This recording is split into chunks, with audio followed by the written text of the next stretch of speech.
Princess Luna wants a sword. Who is your enemy? Luna looked at the sword held aloft in her magical aura. The blade was folded steel, pristine and deadly sharp, with the blue tints dotted with stars along the back of the blade. It had silver filigree laid into the handle, and it was expertly balanced with a tang almost the same width as the blade. She turned her gaze to the valley below the mountain that she had chosen. A dense forest expanded from it for several miles, where the first signs of civilization would be found. This remote corner of Equestria, covered by a heavy blanket of gray clouds, is where she had chosen to wield her new sword. Taking a deep breath, she raised the blade over her head, the deadly edge facing the valley below, and made the first official swing of this new weapon, producing a soft tune as she sliced the air. Almost immediately, the blade snapped from its handle and clattered to the ground. With a grunt of frustration, the princess threw the now useless weapon into a pile of equally broken blades, and pulled another pristine sword from a nearby crate to try again. Your Highness, may I offer some advice?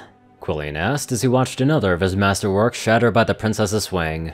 He was the only one Luna allowed to know of her sword practice, being the stallion that had forged 1,000 blades for her to test. The fact that he made exactly 1,000 bothered Luna, even if she denied it. What would that advice be, Quillian? Luna retorted before swinging a new sword, shattering the handle in her magical grip. The old stallion brushed his large white mustache as he debated the best way to word his suggestion. Well, first I would need to ask, what intention do you have? The royal swordsmith asked, his French accent still present despite decades of living in Canterlot. We already told thou. We're in need of a sword. Luna answered bitterly. She had asked for her warhammer to be returned, but her sister insisted that such weapons were now considered barbaric, so she had to master a more appropriate weapon. It was one of the many things her 1,000 years on the moon had taken away from her. Luna tried to swing another sword, but this one shattered as soon as she grabbed it. Yes, I could see that, but what is your intention with it?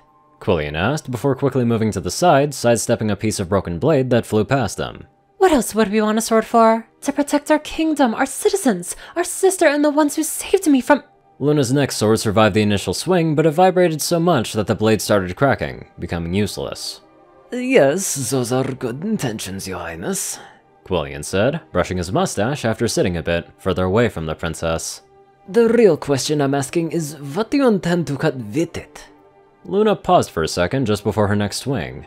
We only intend to hurt our enemies. She swung the sword and the blade got dislodged from the guard, flying into the valley below. And who are those enemies? Quillian inquired. Whoever threatens us, was Luna's dry response. The old stallion let out an old hum, mulling over his thoughts before speaking again. Like the axe? Luna stopped again, her mind going back to the old galas that she hosted in the castle, where she would share entire barrels of mead with the Yak ambassadors. No, they want to be left alone. Luna took another sword, but didn't swing it immediately. Her mind was busy with other things. How did thou let this happen, Tia? Was that great for us too much to keep our alliances? How much has our betrayal ruined the kingdom? Luna swung the sword, but she went too far, and hit the stone floor, damaging the edge. Quillian let out another soft hum. Then the Griffins, perhaps? They've never been the most trustworthy folk. Their kingdom is in ruin. We don't believe it's in their interest to attack us. Luna answered, picking up another sword. Never trustworthy, but not deserving of hunger and illness. Has Tia even attempted to aid them? Will our return let her change things for the better? Luna's next sword swing looked more like her throwing the weapon into the valley. She picked up another sword. Quillian brushed his mustache, looking up at the cloud-covered sky. Do you feel threatened by the Minotaurs?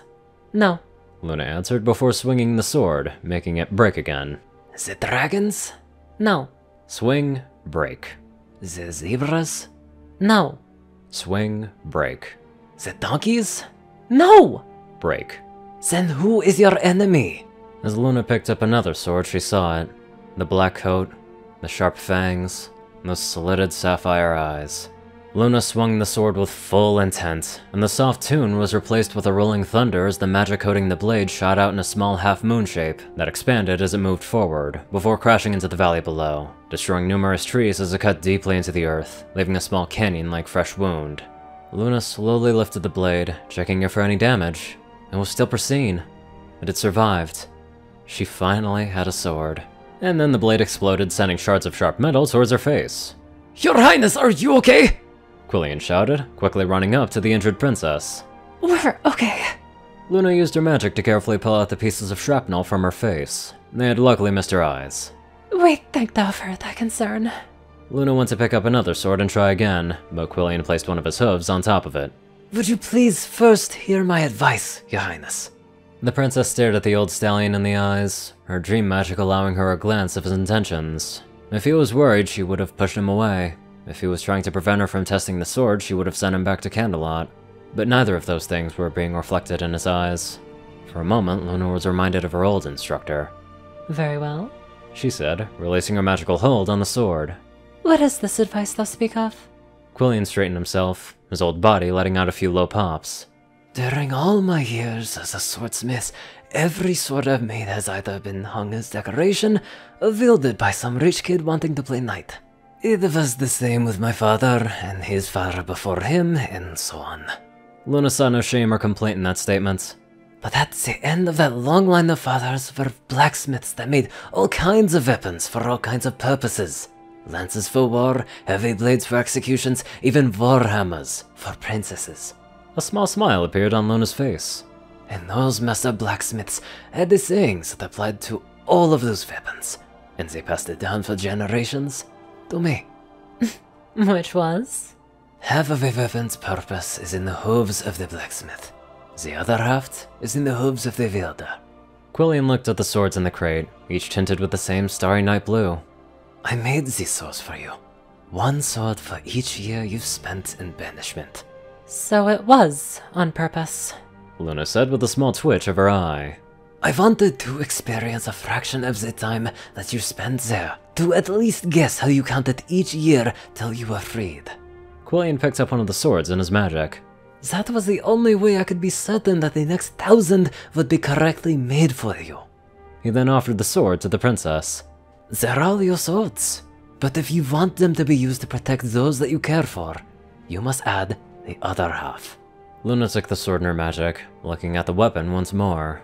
Folded steel, pristine and sharp, star sky tints, silver filigree on the handle. It was the exact same sword as the first and all she had tested. She closed her eyes, thinking back to Quillian's question. What was she cutting? Who was her enemy? It wasn't the axe. She longed to have their company once again. Neither were the griffins. She wanted to aid them so that they may prosper once more. She didn't hold a grudge with any particular creature. Even the wild beasts were better tamed than put down. So why would she swing her sword against them? Things had changed in 1,000 years. Her way of doing things had become the old way of doing things. Equestria lacked enemies to fight against. But Luna had one enemy. The princess opened her eyes and saw the image of the nightmare once more in front of her. There was her enemy. But she couldn't cut it with a sword, no matter how hard she tried. Luna looked up at the cloud sky, closed her eyes once more, took a deep breath, raised her sword, and swung down. The sword seemed to sing with a more serene tune this time. Opening her eyes, Luna saw the nightmare still standing there, mocking her. Then a ray of sunlight made it vanish. Luna looked up and witnessed the clouds that had been covering the sky parting away, cut perfectly in half by her sword, letting the sun shine over the entire mountain valley. So, do you like your new sword, Your Highness? Quillian asked, offering her a sheath that matched the sword perfectly. Luna looked at the sword one more time. We do. Then she sheathed it with a smile. It will look great in our bedroom wall. That was so deep, and I loved every bit of that deepness. This is so well thought out, extremely clever, everything about it is fantastic. Absolutely beautiful stuff. Anyways, let's get on to our very spiritual donators. Top donators: Taco Cat 598, Peter Coulthard, J Tinman, Darkside, and Only One Thing. Zar630, Rayden, Narwhals, Blackmoonheart, Pastel Skies, Austin Rollins, CrazyGiller557, Stu Hex, Will, Omicron Lyrae, Chris, Michael Dale Larimore, Dospo, Delta Omega, Jack Hadge, RuneScyther9852, Madman Stan, Leslie Perkett, Drake Lovedragon, Hunter Norman, Stephen Bingham, LineGod12, Sorcerer Constantine, Hadzaza, Convair, and many more awesome people. Thank you all so much for watching this video, and live life to the fullest.